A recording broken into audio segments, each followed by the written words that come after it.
Did you ever run across the Ultimate Warrior during your WWF run?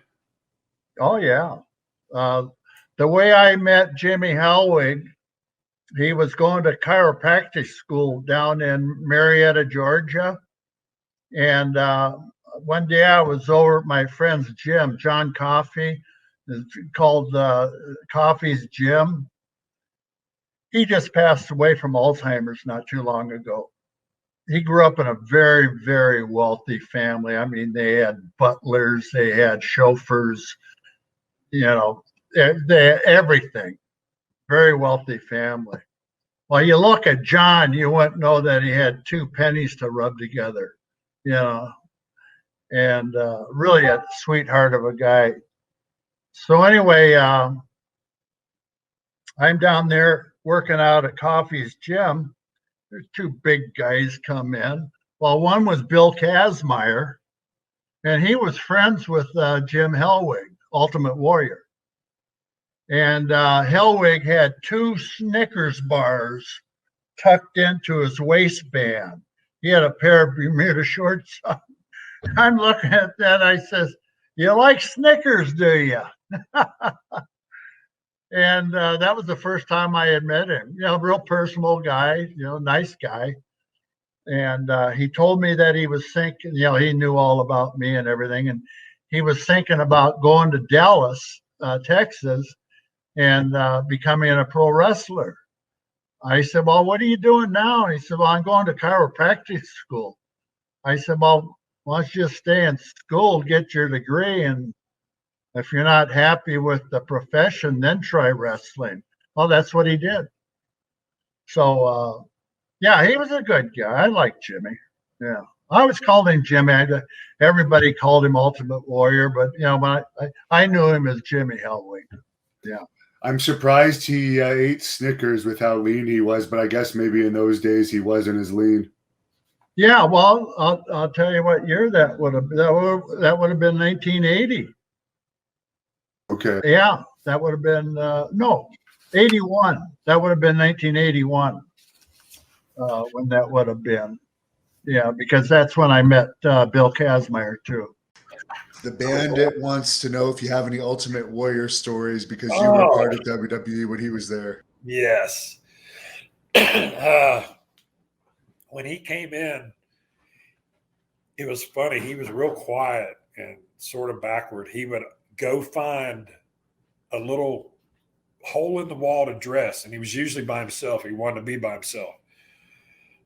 So me and Phineas started finding where he was dressing, and Taker would ag us on. He said, "Go find where he's dressing." So me and Phineas would pile in with Ultimate Warrior.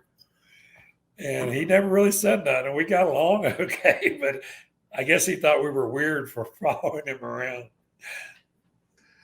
That's funny. What did you think about when he, I guess, just started no-showing and then it all fell apart there when they had such high hopes for him? Yeah, it would have been good. I don't know what happened there, but yeah, it's a shame it went down like that. How was your relationship with the Ultimate Warrior? Because I guess you probably interacted with him backstage, but you worked in matches with him as well. Yeah, I mean, I never had a problem with him. He was always nice to me. He wasn't my close friend or nothing. We didn't hang out, but he was always nice. You know, I never had one cross-word from him to me, or you know, I never had a cross feeling about him. So, God bless him too. You know, I always say that about somebody that leaves us. Even the people I didn't like, if they die, I don't say, "Oh, good, he's dead, he's no good." I'm not that guy, you know. And again, Warrior wasn't somebody I didn't like, but we weren't close friends or nothing. But yeah, we were okay. We were always okay. Warrior, I had also lost my American Indian. At this point, I'd become acquainted with and friendly with the owners of Gold's Gym, Pete Grimkowski and Ed Connors. And Ed knew about this. He goes, "Hey, I have a guy that might fit." And he showed me this 8x10 photo of this guy that with physique and looks were just off the freaking charts. Put me on the phone with him. The guy is incredibly intelligent and articulate. I'm like, this is our guy. and that was Hellwig or Warrior. Wow. So was Warrior more interested than Sting to be part of it? Absolutely. He was in from second number one on the telephone. Ed Connors had prepped him for the call, so he knew what it was about. He wanted in. Jim, as it turned out, in my mind at least, had a very calculated idea of how he was going to get into pro wrestling and kind of pave his own way. And, he, in my mind, this is my opinion, he might disagree if he were still with us, but in my mind, he used me and my money and the house I set up and the training I set up and the trainer I set up to get the door open for himself, because he always planned to go off on his own and not be part of the group. Was the trainer Red Bastien? Red Bastien, assisted by Billy Anderson. And you mentioned the Ultimate Warrior. Did you get along okay with him backstage? I love Jimmy. A lot of guys didn't like Jim. I love Jim. Jim was Jim. He wasn't going out to hurt anybody or do anything bad towards anybody. He was, he came into a position where he was able to be a top dog and make a lot of money. And a lot of guys were just jealous. I mean, he was a gimmick. Jimmy didn't have to be a great wrestler. He was a gimmick. He would come to the ring 100 miles an hour, get in that ring, shake those ropes like a madman, come out just like boom, boom, boom, boom, boom, boom, done, shake those ropes and gone. Run 100 miles an hour out. I mean, that was Jim. What's an example you could tell us about the side of him that doesn't get told very often, because we always hear the negative stuff? Well, for me, it was one time we were overseas in Europe. I remember, I think it was 1993. We had to go to Europe with Hercules. I mean, some really good names, a lot of big names, and every show was sold out. I mean, you're talking, these were places, 15,000 people sold out every single night. We had like 10 days over there. And the promoters that took us over there trying to screw us on the money, trying to hold us up. We want our money. Yeah. So finally, I got pissed off, and I took one of them, I put him against the wall. I was ready to choke the guy out. And I said, you know what? I said, I know you're hiding the money somewhere. So you know what? I don't want you. We don't want to work with you anymore. I said, well, I'm going to talk to the promoter, the German promoters over here, because they had such a great setup. I mean, it was like a WWF setup with the sounds. I mean, it was incredible. So I wanted to talk to them. I said, listen, guys. I said, this is what Jimmy and me want to do and that stuff. This is what you guys got to pay us. Take care of the rest of the money for it. Make sure everybody gets paid. You can keep all the merchandise sales. You can keep all the gate. You can keep all that stuff. It's all yours. We just want this amount of money, but we need to have it. Next day we came, Jim and me, and Jimmy stood up for it. Jimmy stood up for all the guys. And he's the only one that could on that tour. I mean, if he didn't wrestle, that tour was done. It was done. And he stood up for everybody. And Jimmy were walking around with $200,000 of cash in a briefcase. And where we go, we put in a special safety box all the time. We wouldn't give the guys ahead of time because we were afraid we'd give some of the guys ahead of time. They would just take off. Right. Come to the States, how that goes. And the last day, man, we made sure everybody got paid. Every single penny they made, they earned, they got. Jimmy was a stand-up guy. He would stand up for the boys. Did you ever train with him? Never got to train with Jimmy. I trained in the gym with Jimmy many times. Not so much in WWE, but on that tour, Jimmy and me went and trained every single day. And Jimmy's an intense workout person. He was intense. What did you think about the unusual way that he died? Like, he just made amends with WWE, appeared for them a couple of times, then literally passed away the night of his last appearance. I got a theory on that, and it's my feeling. Jimmy was 54 years old. He hadn't been in the limelight in a long time. He stayed low for a long time living in New Mexico. When you get used to that kind of lifestyle, your heart rate, everything else is, you're very relaxed. Everything else, you don't get that adrenaline anymore. Like in wrestling and sports, football, and you get that big adrenaline. You don't have that anymore. So you don't have all that stress on your heart. I think when he got honored with that Hall of Fame, he went to the Hall of Fame. And I just feel with the Hall of Fame and then being on national TV again, I feel that adrenaline rush was so much that when he flew home on that plane, his heart couldn't come down from it. You just have, when you haven't been around for a long time, it'd be just like me, someone at W said, "Man, we want you to come out and do a show." in front of a, how many, a huge crowd. It's like your heart's going to go 100 miles an hour. You haven't done it in a long time. And I just have a feeling that Jimmy's heart just could not come down. That adrenaline was so bad, his heart couldn't stop it. It gave out. As far as the Warrior, what was it like being around him? Yeah, that was a trip, man. I mean, NWE in Spain. So, and just to, point this out too, like, just so everybody knows, like, Ultimate Warrior was my first favorite wrestler. I mean, he basically got me watching wrestling. Like, if you're around our age group, Hannibal, or for at least most wrestling fans, you were either as a kid and going into your teenage years, you were either a Hogan guy or a Warrior guy for the most part. But he was a loud dude. You know what I mean? I didn't necessarily take to him when I was with him in Spain, but I think a lot of that was just brought on by all the negativity that I had heard about him from, I had already had a WWE run at that point. And so, all you hear going into like your first encounter with him is all these horror stories and what a horrible guy he was. And, just nothing really positive from anybody in the business. But I kind of regret it because I feel like I brought a lot of that in when I met him, and I kind of like judged him or just automatically thought he was a dick, rather than, really, forming my own opinion and maybe making the effort at least to like get to know him and talk to him a little bit. So, you know, he seemed, he just seemed like a very different personality than me. You know what I mean? He's the type of guy when he walks in the room, he's very warrior-esque. He's very loud. He's got those conservative values, which can be a little off-putting to me. You know what I mean? When I don't know.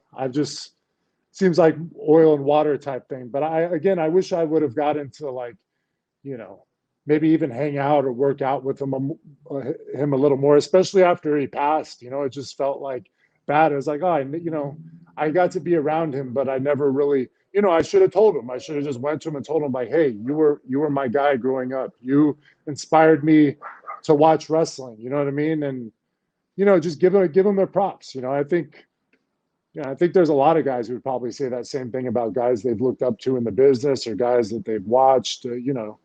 Like you kind of want to give those people their just due. You did some training with the Ultimate Warrior at one point. He was one of those big money makers back then. What was he like to hang out with? He was very cool. I was a huge fan of his when I was younger. I have pictures of me wrestling in front of people at kickboxing shows, and this is how I got into kickboxing. And me and my buddies, we would choreograph matches, which I bet we were pretty good, but I can't find any footage of it. But I do have some still pictures, and I painted my face, and I put, I tied my arms up, and I called myself the Battle Creek Barbarian. And I was really inspired by him. He was a huge part of my passion for wrestling. And so it was amazing to me when a mutual acquaintance told me that he really respected my work. He wanted to come into LA and he wanted me to train him because he was getting ready to wrestle again for the first time in 10 years, And I was like, fuck yeah. And I was like, but make sure I can record him. I want to do, because I was doing this RVD TV, which I still have like on my YouTube page. And I like to interview people. And so he agreed to that. And I didn't know him, at all. I'd worked one show with him. I was surprised that he even remembered me because I was on the undercard in Vegas one time. And his wife, after he died, told me, that I don't know if you remember or not, but you guys did a show at the Aladdin way back. I was like, of course I remember. Ultimate Warrior was on the show because it was a Vegas promotion. And Warrior was a huge star to have. And anyway, his wife said after he passed, you stuck out to him at that show, and he always kept watching you after that, throughout the years. And he would always tell me when you were doing really good, he would say, see, look, see RVD, watch him. I told you, man, watch this guy, he's good. And man, that was just like so touching to know that. Like, it's incredible how full circle all the energy in the universe, how it all works. It's so great. Back when he was alive on that day, the training session was not remarkable, because he was like, he wanted to get in there and run the ropes and do a lot of stuff. I put him through my stretch, and we ended up doing very little, I think, actual wrestling. But I do remember I do remember I told my friend who was in the back seat, and this is on the drive to the school. I picked Ultimate Warrior up from the airport, and I've taken him to San Bernardino to the wrestling school up there. And I told my friend who had a camera in the back, I said, dude, when we're hitting the highway, I said, I'm going to light up a doobie. I roll the window down, I'm going to light up a joint. If Ultimate Warrior, I said, if he says something and freaks out, make sure you record this. Because at that time, he was known for exploding a couple people at public functions. And I wasn't trying to set him up or anything. I respected him totally. I just wanted to capture if that was going to happen, if we were going to have that conversation. You know what I mean? But I roll the window a bit, boom, I'm driving down the road. And he looked over and then he just says, "Do you smoke every day?" I said, "Yeah." And then we just started talking about it. And he was just as cool as could fucking be. For the Ultimate Warrior, he's a very popular subject on my channel. Could you discuss working with him and any backstage interactions with him that you may have had? Well, I knew him from Dallas before he ever went to New York, and again, he's another one of those guys that I wasn't a competition to him, so we got along because there was no tension. There was no, I might be trying to take that spot, so to speak, or whatever. Working with him was rough. There's just no two ways about it. He was just stiff. That's all there was to it. But he was stiff with everybody. I mean, it wasn't like he was just like a dynamite. Dynamite would be stiff for some people, and others he'd work just as easy as could be. Warrior was just stiff. That's all it was to it. As far as I never had any of the issues others had with him, but again, I wasn't in that spot where I'm a threat to him. And a lot of the hate Warrior gets with people is wrestling was a business to him. It was make as much as I can, as quickly as I can, and go home. Which, if you want to be right down and honest about it, that's as smart as it gets. And as far as when you're having a match with Warrior, I know it's a lot different in the 80s than it is now, where literally every punch, every kick is scripted for TV wrestling. Would you go into the ring and it would be called on the fly with Warrior, or would he have to stop you? I knew the finish, that's it. Otherwise, especially like a Warrior, I'm not going to get much offense. It's just not happening. So it was just sell. And if he was really stiff at night, I'd make sure there was a little space between us so I could get that, 10 seconds or whatever before he sputted me again. But TV, in those days, we would talk out a little bit before we went out if there was something that needed to get over or an idea that needed to get over. Otherwise, it was just, we called it as we went. All we knew. The Ultimate Warrior is one that passed, I think, in his early 50s. You knew him. Yeah, I knew him and Jimmy, right? Yeah. Yeah, good kid. We worked together down when he was Dingo Warrior in Texas Stadium and a lot of the fairs down there and on TV.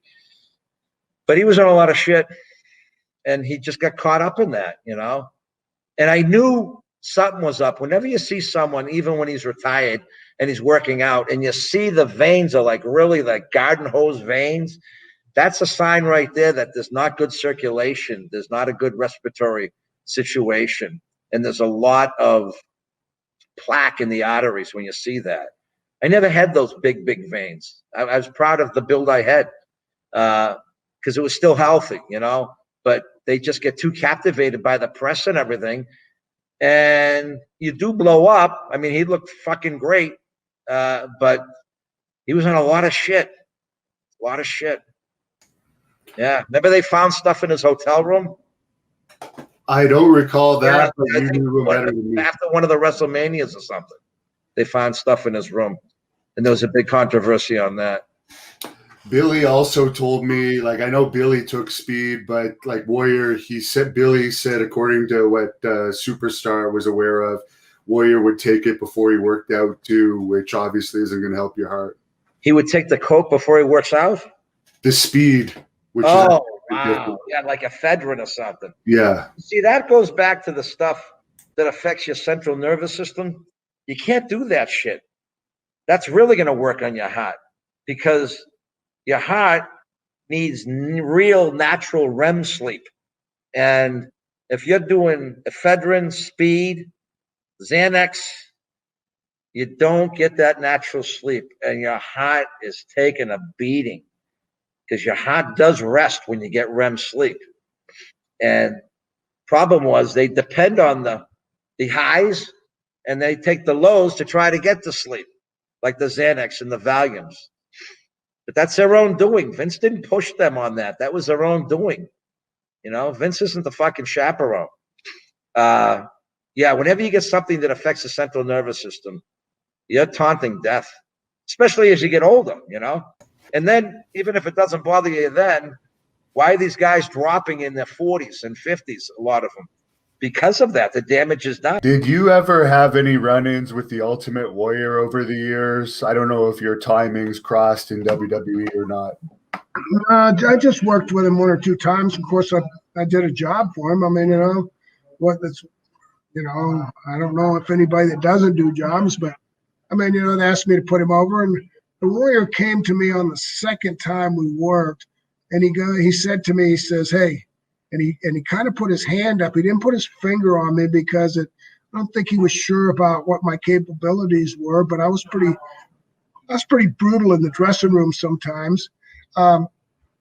He said, "Whatever you do, don't spit that tobacco in my face. Messes up my face paint." And I said, "Oh, yeah, okay." And he goes, "I'm just going to clothesline you a bunch of times and press slam you or something and beat you." And I'm going, okay. So I knew exactly what I was going to do the very first move when he turned around, running back and forth 100 times, and then comes over to face me. I spit the tobacco, which was nothing more than licorice. I couldn't chew real tobacco, but I spit it all over him. And it was like a challenge to him. I mean, I don't mind putting you over, but don't tell me what I can do and what I can't do unless it's an injury you have and you don't want me to hurt you because that I might make a mistake.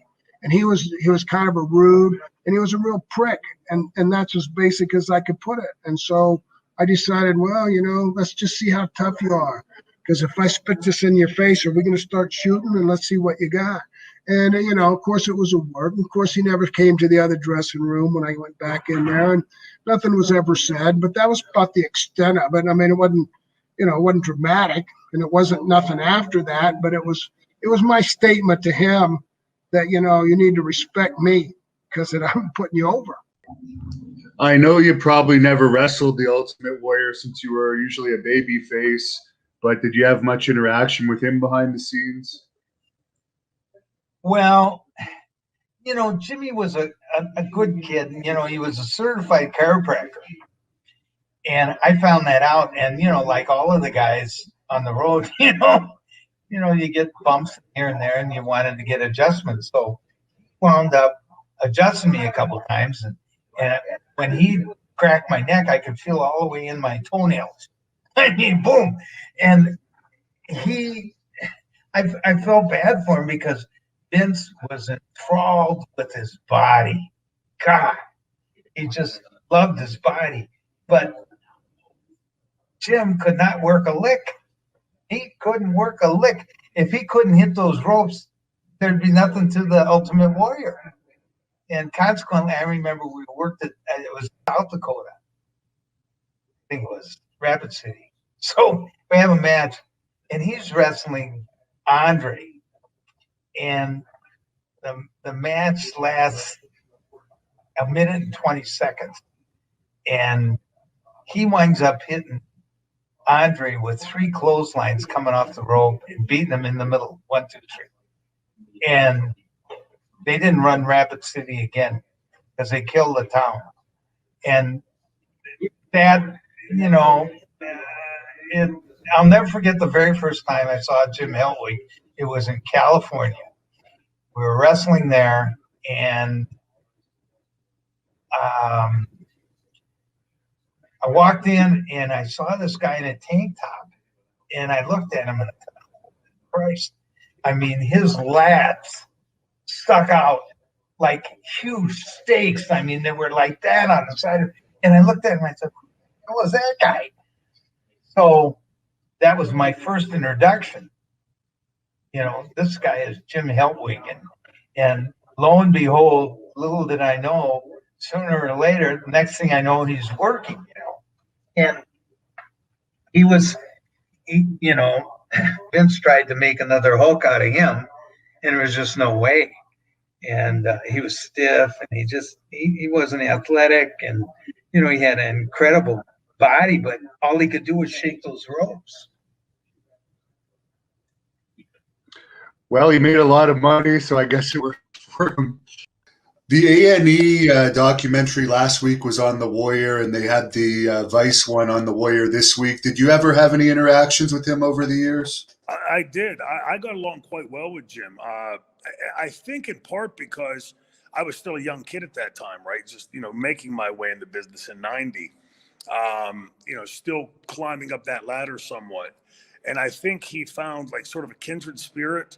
I found him to be a very self-isolating person, very intelligent. When you talk to him, had very he would say things that you wouldn't expect the Ultimate Warrior to say, right? Because it wasn't him; it was Jim Helwig that was saying those things. But I remember one night specifically, and it really taught me some things and struck me as like how predatory the business can be. We were in Cleveland, Ohio, and the bar had been closed that night. It was a Sunday night, and they'd opened it up for just the wrestlers. And so it was one of these little lobby bars, and so all the boys were milling around this little bar, and the phone rang. Hogan and Savage were standing over to my right, and the bartender took and went behind the wall, came back out and called Hogan, Terry, over the phone. And Terry went and got on the phone. I saw him like roll his eyes at Macho, and then went behind the wall for, I don't know, 5-10 minutes, and came out and said, I need to go upstairs and babysit. And I forget, like he had some kind of nickname for him, like babysit the baby or whatever, something like that. And he was up there for a while and came back down maybe a half hour later, 45 minutes later, and said something about taking too many steroids and he's freaking out again. So, like, to me, now looking back, I took that as here's a young guy who's not clearly ready for the spotlight or able to handle the spotlight. You're like the guy that should be leading him, right? I mean, you're the guy that's been in that spotlight, and you know all the pratfalls that can go with that and pressures.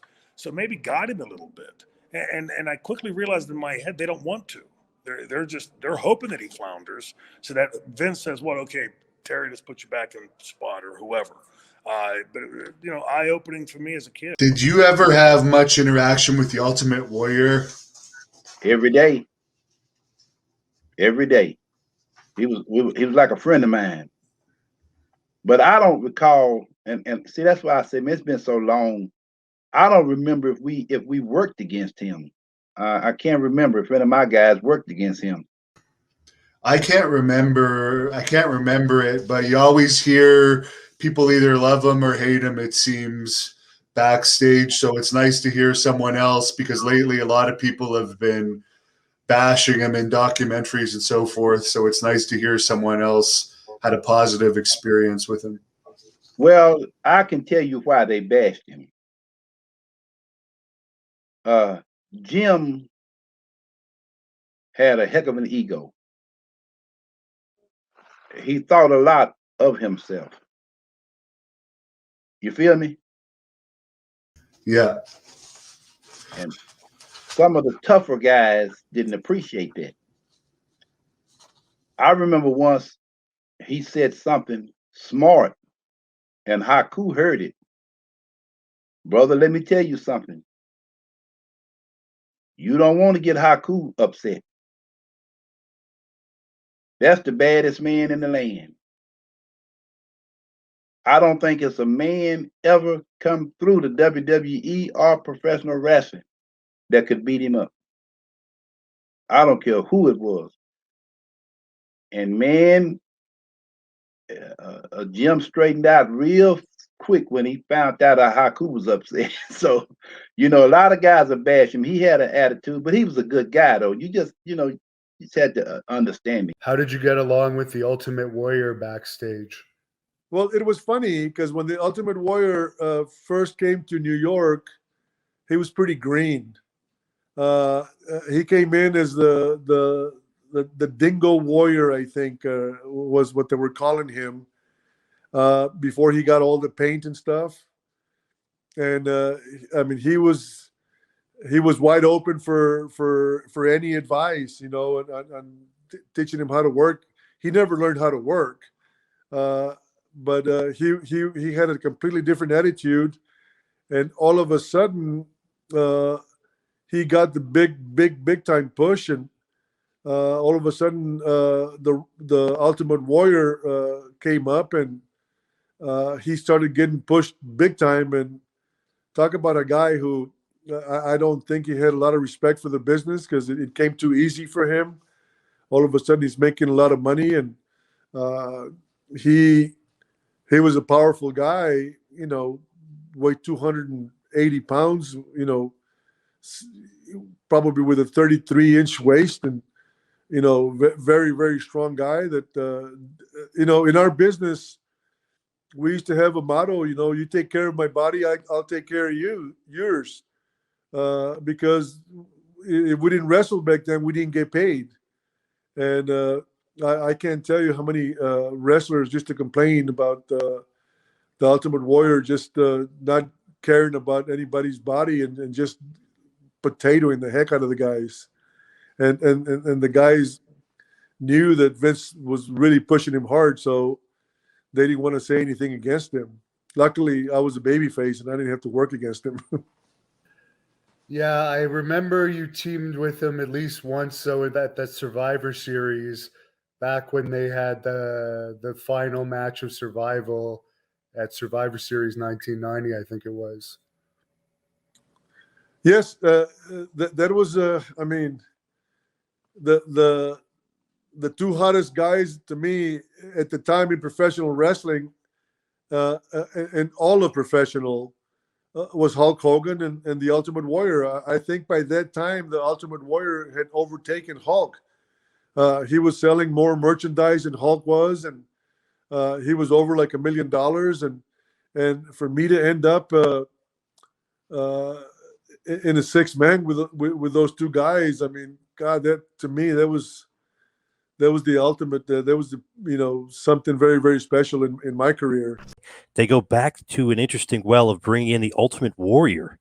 Did you guys ever have any fear? Because when he shows up on that Nitro on 8/17, their rating is 4.9. Yours is only 4.2. So the nostalgia of the Warrior. I remember getting phone calls from my buddies. Holy shit, Warrior's in WCW now? Holy shit. But then, his promo went a little long, and it's wrestling to grip. Exactly it, bro. That is exactly it, bro. It's very similar to AEW. Okay, look what happened when Punk came in. Mm-hmm. I'm telling you, bro. They have to have the material.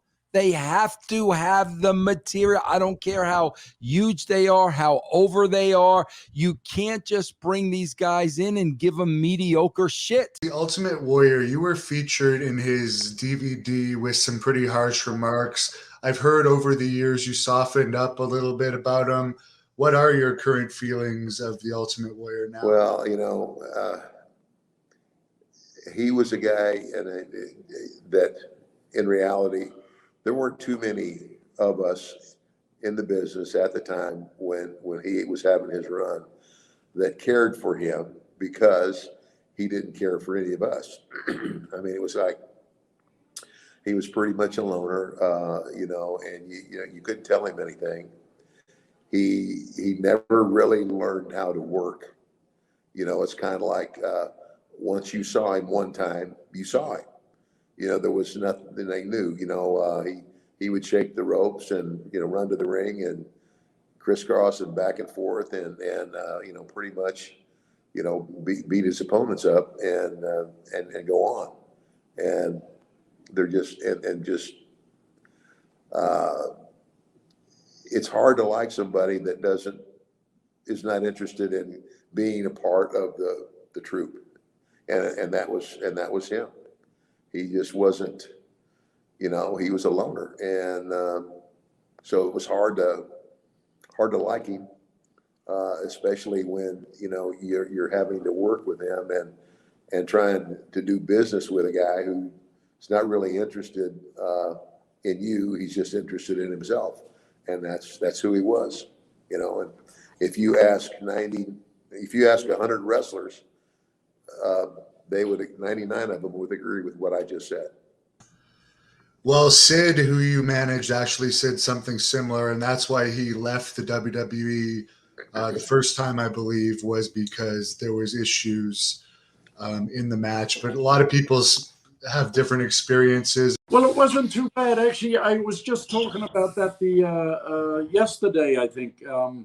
We were on the road, and with the Ultimate Warrior was working with Rick Rude, and it started off with about an 8-minute match, and then gradually we got extended, to like 15, 16 minutes, and the Warrior asked us as an agent, do you think that's hurting my gimmick? I said, oh, no, because, he was strong, but we got to the point where, at the Ultimate Warrior was not vulnerable till that point. So we put some vulnerability into him, which, it creates, what's the word I'm looking for? Like the fans, well, can he be beat? And that's what we did. And I thought it was great, and Rick Rude was happy with it, and the Warrior was the only one that questioned it.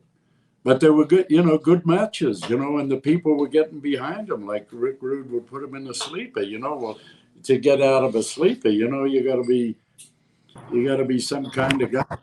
That made him even stronger. But it was just a matter of having him realize, and what don't have today, learning the psychology of the business.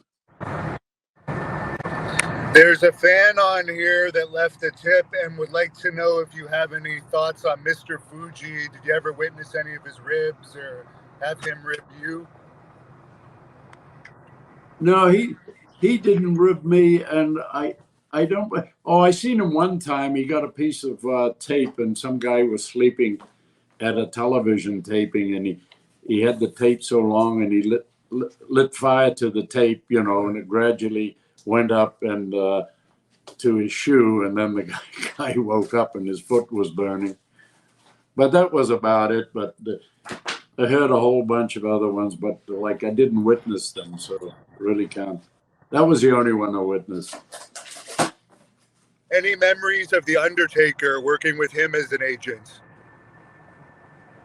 Yeah, The Undertaker was good, and he was all business. But I remember the first time he worked with Yokozuna, and by the way, I regard Yokozuna as one of the best champions the WWF had up to that time, because he put everybody over. He's such a big man, but he could have matches. And there was in the match, and even Taker, he came to me and he said, Tony, there's something wrong there. It didn't go smooth. And I was watching it, and I said, yeah, well, at this point, you did this where you should have maybe done that, and segue in. He said, you're right, So he was good, I mean, if it was wrong, what I said, he would have told me it was wrong. And, but he agreed with me. But he was definitely a champion, and he was for the business. Now, you had a lot of matches against the Ultimate Warrior. How was your experience working with him? I worked with him 47 consecutive days in a row. He accidentally knocked me out twice. He was no people didn't like him because he would come in the dressing room and he'd go, "Fuck! I just seen you yesterday. I'm gonna shake your hand again. What do we do? Shake hands every day we see each other." But he liked me. He liked me. But then the company turned on him. I was worked at, then I was moving into running the pre-tape room, which is the interview room. They told me to produce a video knocking the Ultimate Warrior. The Ultimate Warrior left the company, bad terms, didn't speak, hated Vince, hated everybody, hated that, hated this. Then they make men's. I was the only one. I put myself on all the videos because I would sit in the chair, say the question out loud, and then I would answer my own question. But when I walked into the Hall of Fame, because they decided to put Ultimate Warrior in the Hall of Fame, I walked into his dressing room. He started crying. He said, "I was just thinking about you." He goes, "When they put out that bullshit interview," he says, "you were the only one that talked good about me."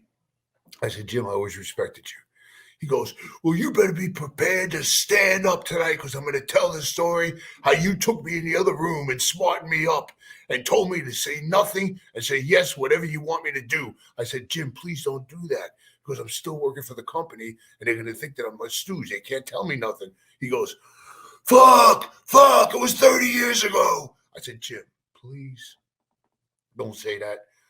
He goes, "Okay, I won't say that, but you're gonna stand up anyway."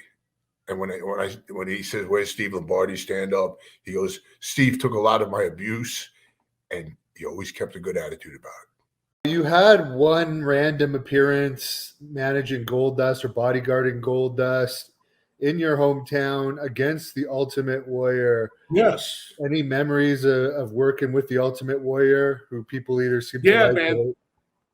That was fabulous, man. Had a great time doing that. So what happened was Goldust wrestled somebody over in Europe for the Intercontinental fucking belt, and he hurt his knee really bad. Well, there was an In Your House pay-per-view. They already had it booked. It was the main event, and there was another main event, so it was kind of a co-main event, but still, they knew that Goldust wasn't going to be able to fucking wrestle. And so they said, "Hey, can you use your Bruiser Mastino gimmick," which is the gimmick that they should have fucking used from Jump Street. But, Vince is not going to – Vince wants to be in control of every fucking thing. So he's not – I don't care how good of a gimmick you bring into him, 90 chances are he's not going to let you do it because it's not, number one, not his idea. Number two, it's his company. And number three, he just plain doesn't give a fuck. And so they asked me to do the gimmick, which I wanted to do to begin with in the company and to be Goldust bodyguard. And they says, "Well, we want you to go out, be his bodyguard. And this is what we want to do, the cigar thing. He's going to put it out on his fucking chest. And then he's going to fucking knock him out of the fucking chair when he does. Come up behind him, bam, bam, bam. Get some fucking heat on him. Let him do his fucking warrior fucking spaz. And, take a few bumps for him and fucking powder. And that's it." So he says, "But we got to run it by him first because, number one, we need to know if he's going to show up." Because at that time, the Warrior was known for not really showing up all the time. And so once he showed up, they ran it by him. And, the Warrior had to come in and fucking talk to me first. He was like, "Yeah, I'll do it." And so then it went on and, it was fucking great, man. I mean, I loved it. Goldust was fucking a trip to fucking work with, especially when he was doing that gimmick, right? He was fucking funny motherfucker. And the Warrior was great, man. Nice and easy. Went down just like we fucking said it would. And yeah, crowd fucking popped and they were happy. And, everybody went home and I made a nice fucking big fucking chunk payday. In Memphis, when Sting and Warrior were the Freedom Fighters, and if so, did you work with them? Yeah, sure did. I was there when Jerry Jarrett told them they need to give up the business because they'll never make a dime. Sure was. Really? Yes. I believe Pat Rose and I worked with them. Wow, I didn't realize that. Damn. How were they, though? Were they completely green and just terrible? Yeah, they didn't know anything, and I don't think at that time they were wanting to learn anything. But that's when they got sent to uh, Louisiana and Dallas. I think they went to Louisiana first together, or am I wrong? After Jarrett, they got booked in Louisiana. I know Sting Yes, did. yes. Okay. And then Warrior decided to go to Texas. Dallas. Yeah. Yeah. Yep. And Sting stayed. Yeah. Yeah. So, yeah, I just remember, and that's what they did back then. They send you somewhere and get some reps in, and then when you're ready, they'll bring you back. But Jerry had enough and said, "Guys, good luck." Interesting that they became two of the all-time greats if you really look at it. And Well, it really is. Yeah, that's horrible beginnings. Right. It just goes to show you it's not necessarily knowing all the wrestling holds. It's going in there and learning how to get over. And there's a big difference being a great worker and then being over. Huge difference. There's been great workers who got over, and there's been great workers who didn't get over. But then you had guys who couldn't spell Sam. Become millionaires, and that's Austin Idol and I kid about this sometimes. Yeah. So anyway, but I tell him, it's like, dude, you shouldn't wrestle. You didn't wrestle. He goes, no. I explain that to my guys all the time. You need to know the basics and fundamentals. You have to have that. That's a foundation. But once you get that down, and I don't mean in 6 months or 6 years, you'll know. Once you get that down, then you realize it's not about doing a great hammerlock. It's about the in between stuff you do. It's about getting people to connect to you. If you watch Dusty Rhodes and Superstar Billy Graham from the Garden, they had 3 matches, I believe. Do you remember those? Yes. 3 matches in the Garden. I think it was a bull rope, Texas Death, and the first one was just a regular match, something like that. And you watch it, and watch what they do. It's the gaga in between that made them the superstars. They knew how to do some stuff, and they did some stuff, and they did what they had to do because less is more. You don't need to do a whole bunch of stuff when you have this presence. Your thoughts on the Ultimate Warrior, both as a worker and an individual in the locker room? Well, I don't like to bury people. I just go how it is with things, especially since they're deceased. But the bottom line with him is just when I first met him, he was great. He was the Dingo Warrior. And I think just the mindset, maybe following the wrong people, maybe too much too soon, created a monster in a bad way. I've seen it happen. Too much of the big head. Too much believing in yourself. Too much you're a legend in your own mind. And very disrespectful. I don't like that. Especially since I've been working longer than him and I've got more shower time than he's got lifetime. So, it's not cool. That's the only thing. I've worked with plenty of big guys and treated me much better and respected me. The Ultimate Warrior, Jimmy Hellwig. Yeah. Wow. People love hearing about him on this channel. Do you have any tales about him? Yep, I sure do, and you're gonna like it. we were. I'm gonna say Cornwall, Canada. We're up there, and it was the first time I had seen Jimmy Hellwig, the Ultimate Warrior. All right, first time I had ever seen him, and he's standing there, and he's got a denim jacket on, and it's got all the design, the color. He had it all painted, whatever, with Ultimate Warrior and the whole thing.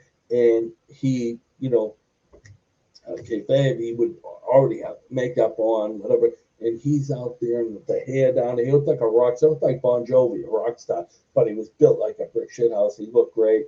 And he's over there and he looks and kind of gives me away great. And I said, well, where's Jimmy? Where's the Ultimate Warrior? He goes, hey, we'll chat later, dude. We'll chat. Nice meeting you. Great. He disappears. Everyone does their thing, and behind the scenes, we're there for a few hours backstage and walking around. Everyone's coming in and out, whatever. And I go, where's Jimmy Hellwig? I said, he's not in here, or that. And they go, oh no, he had his own room. But, different levels. He had his own suite or whatever, the own dressing room, whatever. Well, all of a sudden I went over there and I go, I see the door open. He's in there and I go, hey boss, again, in case I don't see you later, I said, because you're, going to be early, I'm out, whatever, you're just doing a promo. I might not see you. It's a pleasure meeting you and an honor. And he says, have some shrimp. I said, have some shrimp. He brought me in. He had a buffet. He had shrimp, like lobster tails and whatever. But certain things you don't forget when you're on the road. But well, they had a buffet, and I said, "Can I get my friends that I drove here from New York?" So we're all in there eating Jimmy. He goes, "I don't need it anyway. They just do things." So we, it was perks that, like a rock star. There's perks that certain people had different things. That's what he had. I don't know. He didn't even need it, so we did. But yeah, Jimmy Hellwig, yeah. Yeah, I've heard that he's oftentimes let other people, usually lower card people, indulge on those for all the hater stories we have. But again, you guys aren't in competition with him. For the people that are, I can see how it's very competitive behind the scenes. And I recently watched an interview with the Ultimate Warrior, and I was surprised to say that you were one of the guys that inspired him to come back to WCW in the late 90s. Did he ever tell you that? Dude, that's a moment. I didn't know that he actually openly talked about that. But now, you got to remember, let's go back to him and Hogan, WrestleMania 6, right? They're the main event. Hulk's going to do the job, the Warrior, the passing of the torch. I'm driving the pink Cadillac, rhythm and blues.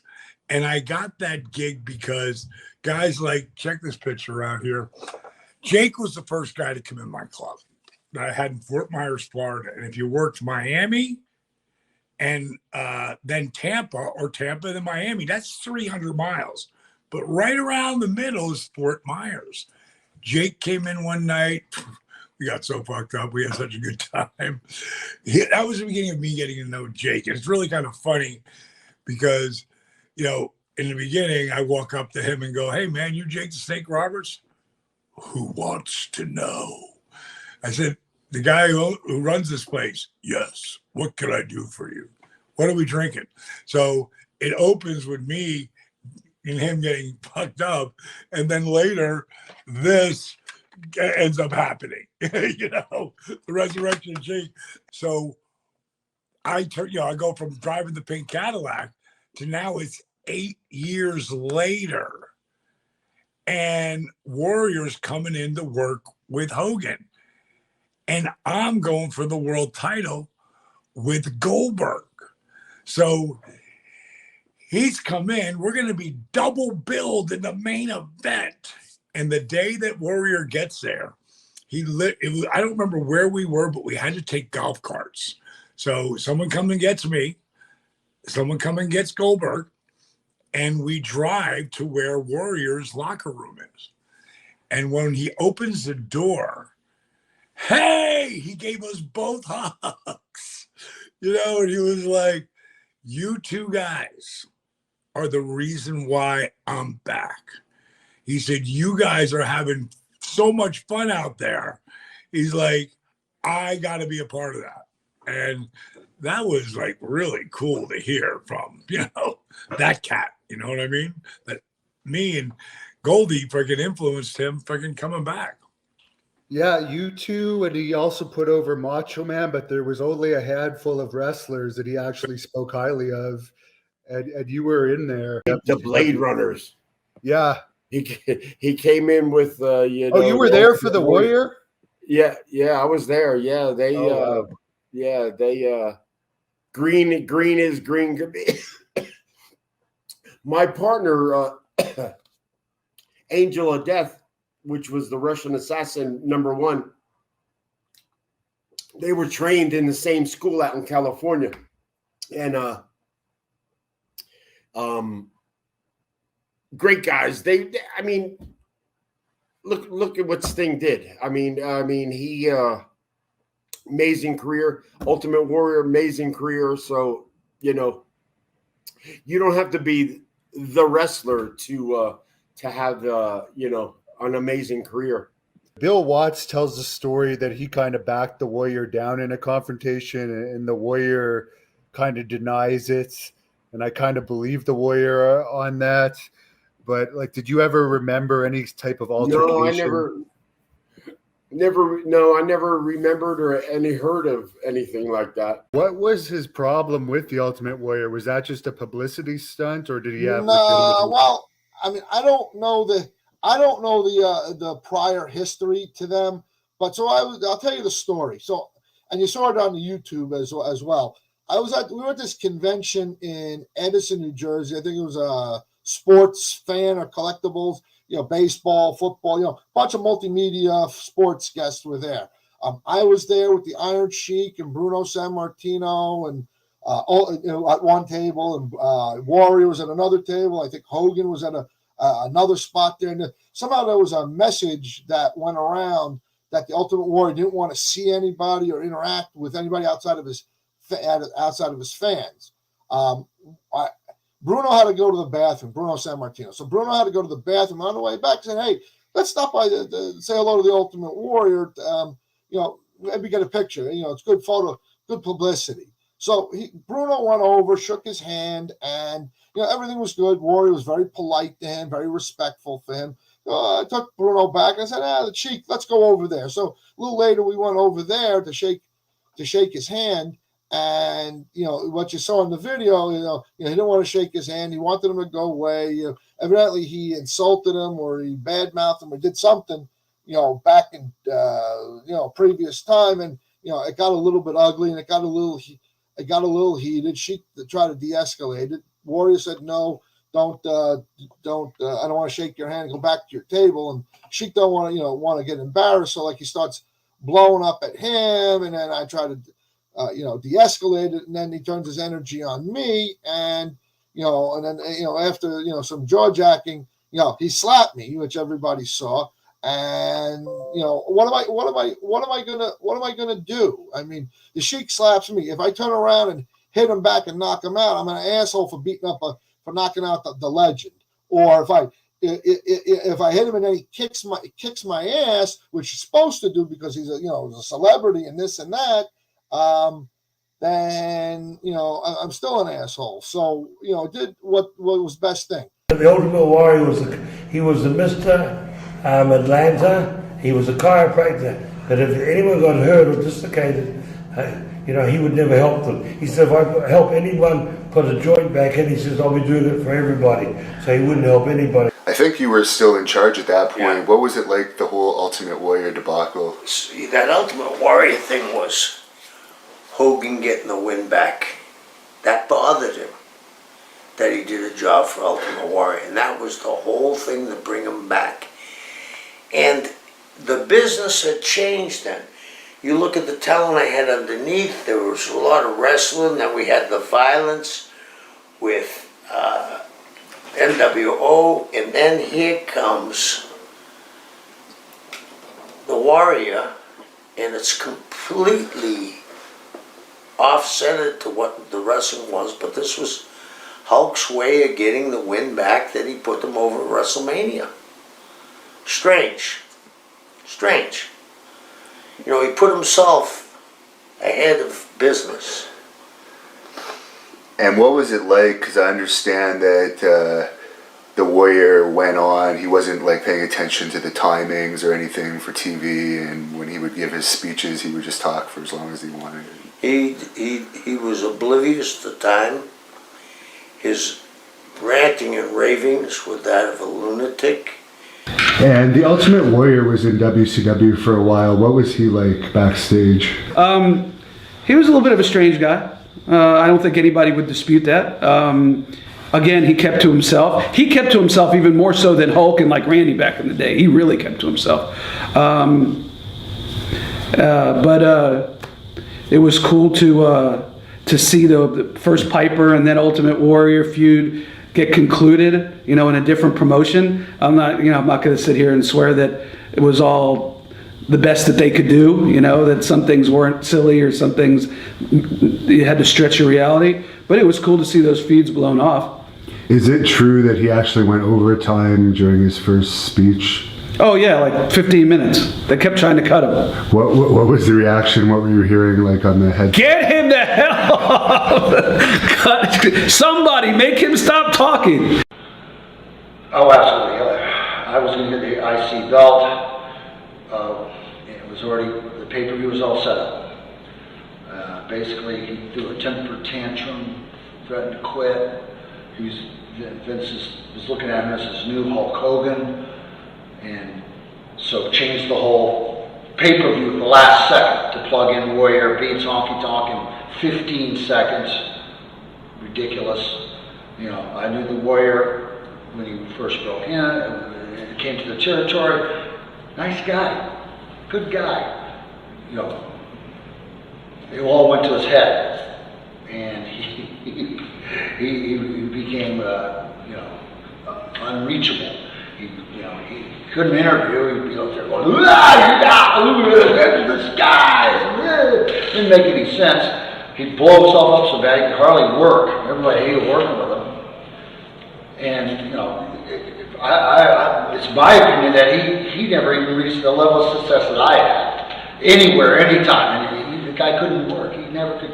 I don't think he couldn't lace up half the guy's boots. Now, I'm not trying to dog the guy's dead now, but that's the bare bones truth about it. The guy's got a lot more talent and full package than he ever had. But Vince just was determined to push him, as was that when he beat Hogan in Toronto, and the people booed him. Hogan went on there, handed the belt, and the people were booing the Warrior out of the place. I was standing there watching it. And she thinking that would have, gave him an indication, but didn't matter. He was along with the Warrior, and that was it. You ended up having some matches with him too when he returned. That's when I quit. Yeah.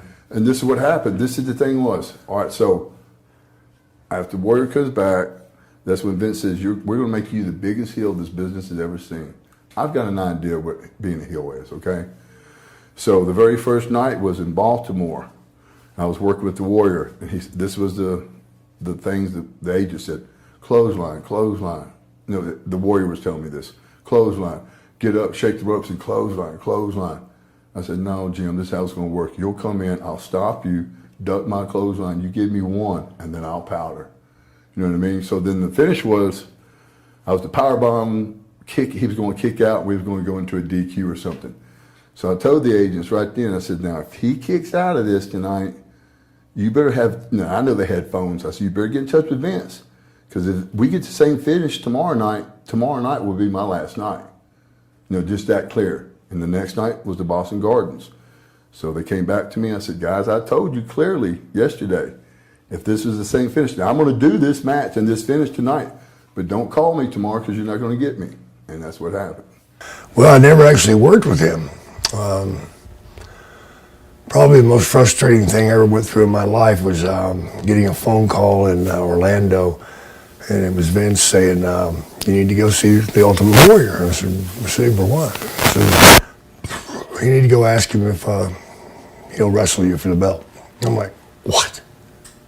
He said, you need to get his permission. I'm like, you fucking serious?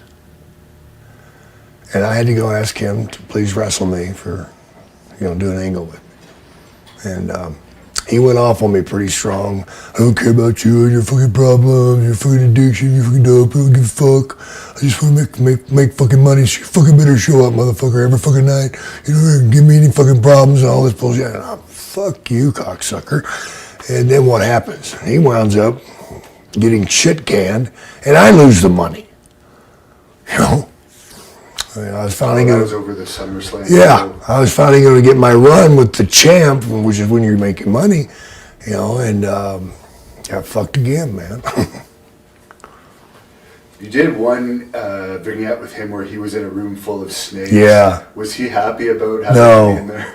No, he wasn't, because, and he's an idiot, because and whatever. But we told him, says, look, shuffle your feet through there. Did he? No. Stepping on him. What are they doing? Biting the fuck out of his legs. So I thought that was pretty funny. I don't know how to exactly characterize his personality, but he was different, and he was very hyper and very on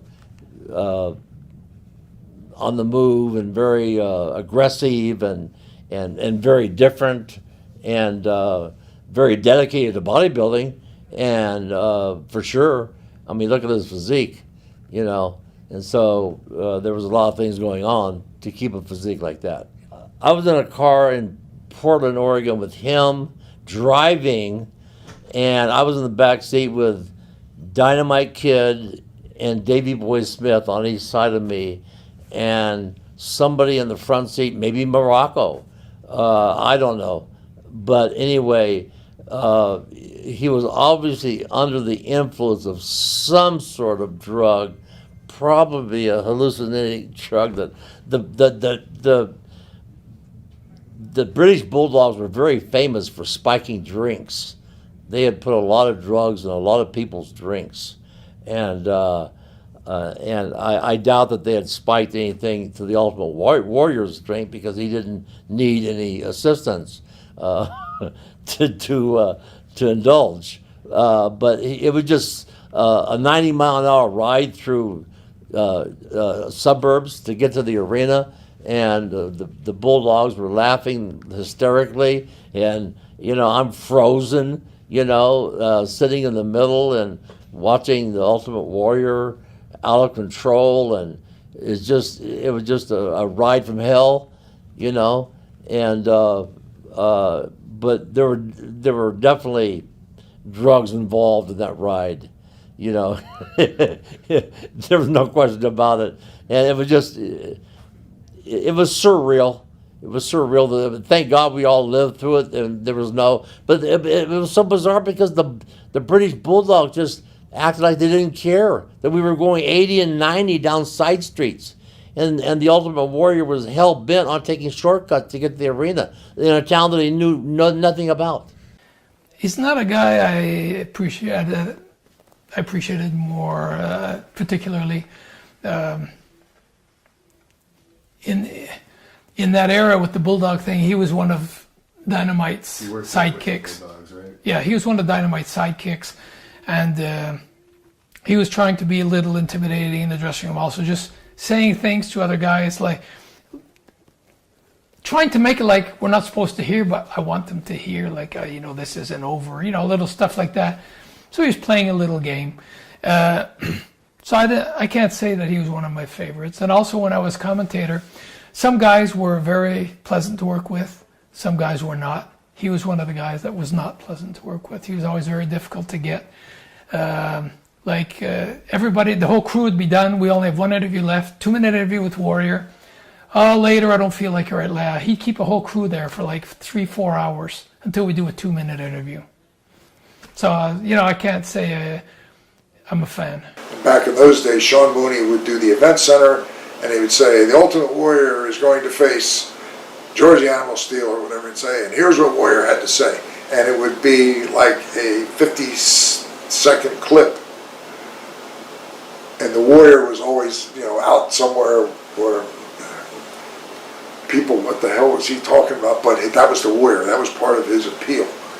And he would have to be made up, and to get him to, and I would come with him at TV and say, Jim, you need to do your thing. I'm working on my match. Well, hold on.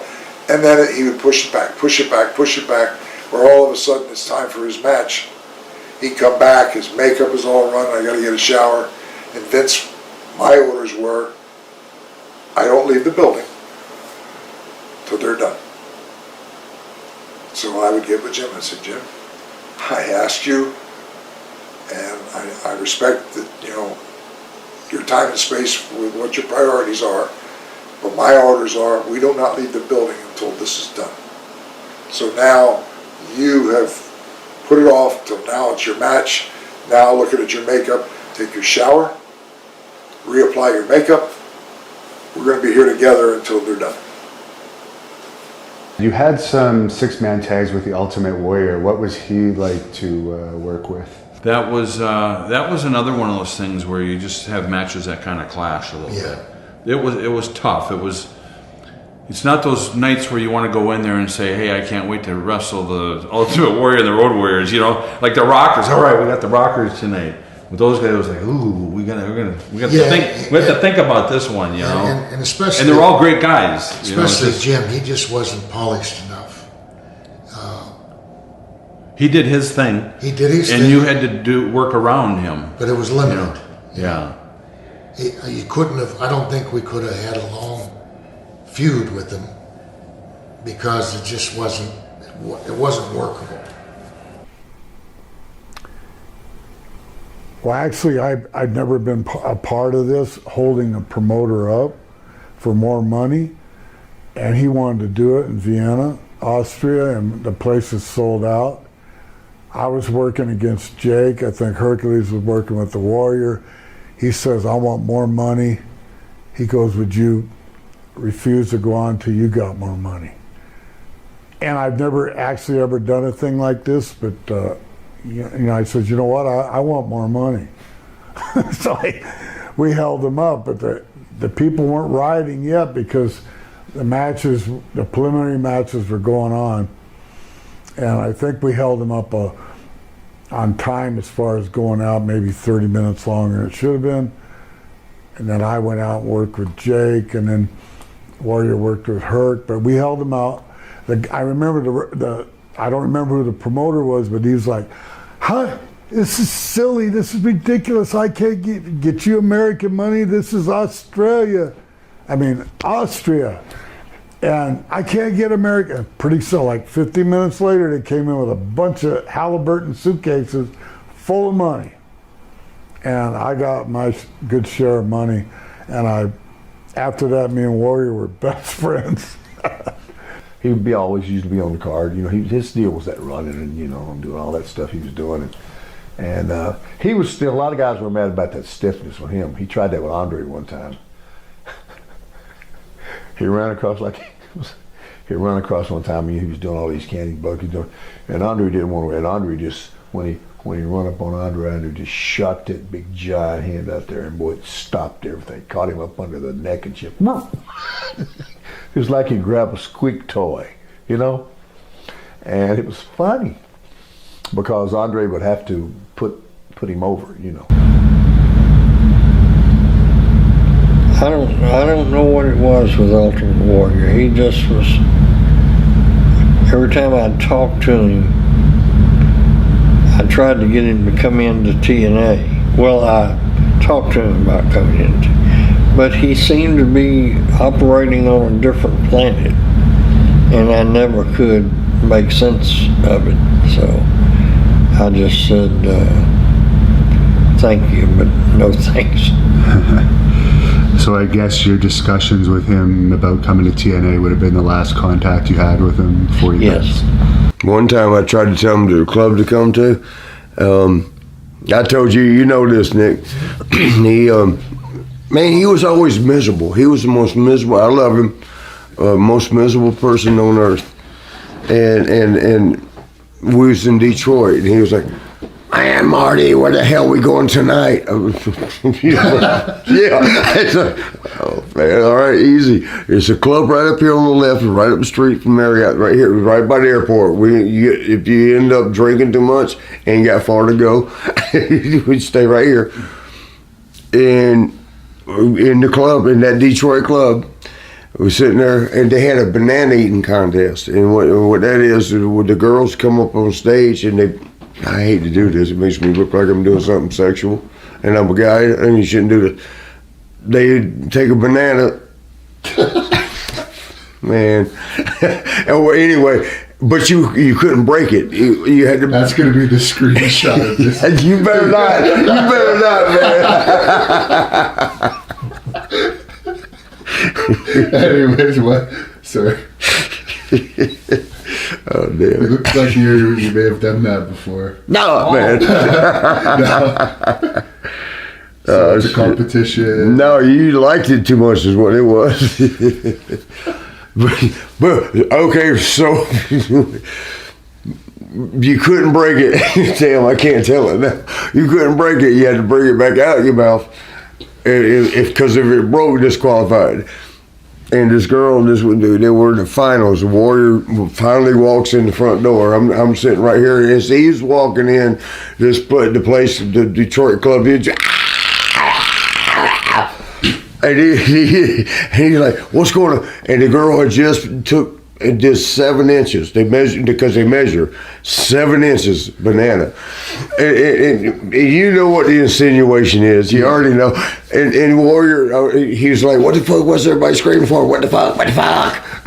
Like, look, she just put, look up there. Look at, she just did 7 inches. And he looks and he goes, "Look how fucking thin the banana is, though."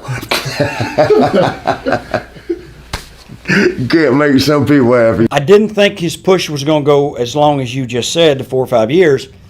But Vince had already told me when we sat down and had our conversation that he wanted to push this guy.